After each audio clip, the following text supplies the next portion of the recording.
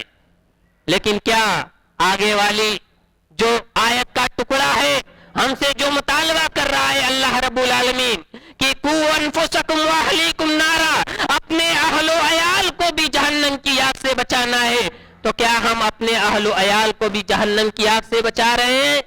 نہیں میرے بھائیوں, ہم اس کی دنیا بنانے کی فکر میں ہیں اور اس کی آخرت خراب کر رہے ہیں. اگر ہم سچے اور پکے اپنے ایمان میں ہیں تو ہمیں چاہیے کہ ہم اپنے بچوں کو, ہم جس دین کو فالو کر رہے ہیں, جس دین پر عمل کر رہے ہیں, ہم نماز پڑھ رہے ہیں, تو ہمارا یہ حال ہونا چاہیے, ہمیں یہ فکر لائق ہونی چاہیے کہ ہم اپنے بچوں سے بھی یہ کہیں کہ تم بھی نماز پڑھو, تم بھی روزہ رکھو, قرآن کی تلاوت کرو. قرآن ہم سے کیا کہہ رہا ہے اس کو مانو, اس کی تفسیر پڑھو, اس کی آیات پڑھو, اس کا ترجمہ پڑھو. یہی ساری چیزیں ہم سے مفقود ہوتی جا رہی ہیں. تبھی تو ہمارے سامنے بڑے بڑے چیلنجز آ رہے ہیں, بڑے بڑے مسائل آ رہے ہیں. ان سارے مسائلوں کو اگر دیکھا جائے تو یہ سارے مسائل ہمیں اس لیے درپیش ہو رہے ہیں کہ ہم نے ایمان کی جو تعلیمات تھی اس کو پسے پست ڈال دیا ہے. ہم دنیا کے ہو کر رہ گئے ہیں, ہم نے دنیا کمانے کے چکر میں آخرت کو بھلا دیا ہے. ہم دین پر اتنا ہی عمل کرتے ہیں جس سے ہمیں دین کے اندر فائدہ نظر آتا ہے. جہاں ہمیں دین کے اندر فائدہ نظر آتا ہے ہم دین کو فالو کرنے کی کوشش کر رہے ہیں, جہاں ہمیں دین کو ہم دیکھتے ہیں کہ ہمیں اس سے فائدہ نہیں ہے ہم دین کو چھوڑ دیتے ہیں. تبھی تو یہ سارے مسائل آ رہے ہیں. ارتداد کا مسئلہ بھی انہی سارے مسائلوں میں ہے. لیکن میرے بھائیوں, ہم یہ دیکھ رہے ہیں کہ اس کی طرف کوئی نظر نہیں ہے. نظر اٹھا کر کے دیکھیں تو بڑی تیزی کے ساتھ اب تک تو یہ ہم سنتے آ رہے تھے کہ دوسرے شہروں کے اندر, دوسرے اسٹیٹ کے اندر یہ مسئلہ تھا, لیکن دھیرے دھیرے ہمارے مئو شہر کے اندر بھی یہ ارتداد کا مسئلہ جڑ پکڑ رہا ہے. ہمیں اس کے لیے, اس کے خاتمے کے لیے جو بھی بن سکے ہم کو کوشش کرنی چاہیے.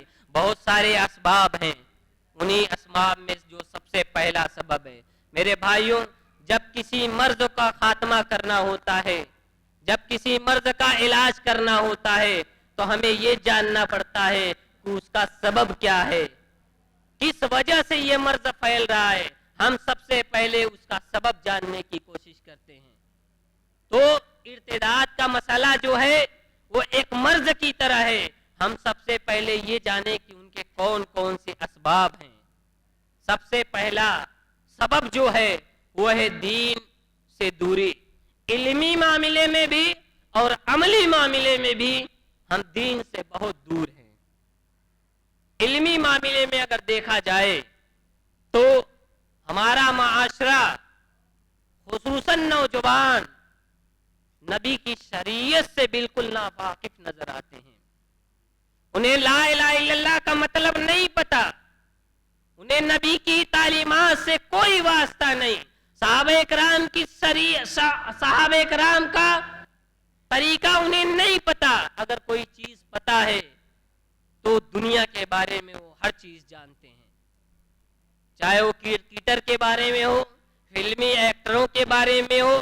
چھوٹے چھوٹے بچے ہر چیز کا علم رکھتے ہیں, لیکن دین کا علم ان سے ناواقف ہے, ان سے نابلد ہے. اس میں ہماری اپنی غلطی ہے کہ ہم نے اپنے بچوں کو علمی معاملے سے بہت دور رکھا ہے, دین کے معاملے سے بہت دور رکھا ہے. ہم انہیں دین نہیں پڑھاتے.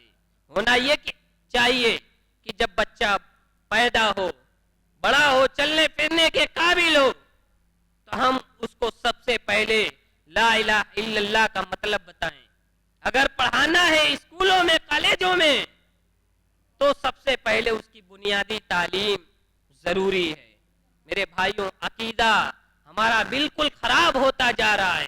اسی وجہ سے ہمارے اندر ارتداد کا مسئلہ پھیل رہا ہے. علمی معاملے میں ہم بہت دور ہیں اور عمل کے معاملے میں تو پوچھئے مت. اگر ہم اپنے معاشرے کا جائزہ لیں تو میرے بھائیوں، کلمہ شہادت کے بعد ایک انسان پر جو سب سے بڑا فریضہ ہے نماز، اگر دیکھا جائے تو اگر 100% مسلمانوں کی آبادی ہے، کتنے پرسنٹ لوگ مسجدوں کے اندر آ کر کے نماز پڑھتے ہیں؟ اگر جائزہ لینا ہو اپنے اپنے شہروں کا، اپنے اپنے محلوں کا، تو ہم سب جائزہ لے سکتے ہیں کہ کتنے فیصد مسلمان جو حقیقی مسلمان ہیں معاشرے کے اندر، سماج کے اندر رہ گئے ہیں۔ ہم عملی معاملے میں بہت دور ہیں، ہمارا اخلاق و کردار بہت برا ہو چکا ہے۔ اگر 4 افراد بیٹھ کر کے کہیں بات کر رہے ہیں تو گالی گلوچ تو لازمی ہے، ہر چند باتوں کے بعد 2-4 ایسے نازیبا الفاظ ہماری زبان سے نکلتے ہیں کہ معلوم ہی نہیں پڑتا کہ یہ مسلم سماج کے لوگ ہیں، یہ مسلم محلے کے لوگ ہیں، ان کا نام عبد الرحمن عبداللہ ہے۔ اخلاق و کردار کے معاملے میں ہم بہت پیچھے چلے گئے ہیں۔ میرے بھائیوں، دین سے ہم اپنے آپ کو جوڑیں، علمی معاملے میں بھی اور عملی معاملے میں بھی، کیونکہ دین سے دوری ایک ارتداد کے ایک اسباب میں سے سب سے بڑا سبب ہے۔ اگر ہم دین سے جڑ جائیں گے اور اسلام کی حقانیت ہمارے دلوں کے اندر پیوست ہو جائے گی، اسلام کی سچائی ہمارے دلوں کے اندر آ جائے گی، تو ہم دین کو بالکل چھوڑنے کے روادار نہیں ہوں گے۔ میرے بھائیوں، جب ابو سفیان اسلام نہیں لائے تھے، روم کے سفر پر تھے، ہرقل بادشاہ کے دربار میں پہنچے، تجارت کی غرض سے گئے تھے۔ ہرقل بادشاہ نے حضرت ابو سفیان سے بہت سارے سوالات کیے۔ ان سوالوں میں ایک سوال یہ بھی تھا کہ میں نے سنا ہے کہ آپ کے وہاں ایک ایسا شخص ہے جو نبی ہونے کا دعویٰ کرتا ہے، بتاؤ کہ اس کے دین کو جو لوگ فالو کرتے ہیں، ایکسپٹ کرتے ہیں، کیا اس دین کو فالو کرنے کے بعد، ایکسپٹ کرنے کے بعد کوئی مرتد بھی ہوتا ہے، کوئی اس دین کو چھوڑتا بھی ہے؟ تو ابو سفیان نے کہا تھا کہ نہیں، کوئی ایسا شخص نہیں ملے گا جو نبی صلی اللہ علیہ وسلم کے دین کو فالو کرنے کے بعد، اس کو ایکسپٹ کرنے کے بعد، اس کی گواہی دینے کے بعد وہ اس دین کو چھوڑ دے۔ کوئی شخص ایسا نہیں ملے گا۔ میرے بھائیوں، تو ہرقل بادشاہ نے کہا تھا کہ اس دین کی سچائی ہے، اس کے ماننے والے جب اس دین کی سچائی کو، اس کی حقانیت کو، اس کے جو حقیقت ہے اس کو اپنے دل میں بیٹھا لیتے ہیں، اس کی حلاوت اور اس کی مٹھاس جب وہ چکھ لیتے ہیں تو اس دین کو چھوڑنے کے روادار نہیں ہوتے، اس دین کو نہیں چھوڑتے۔ میرے بھائیوں، دین کی حقانیت کو سمجھیے۔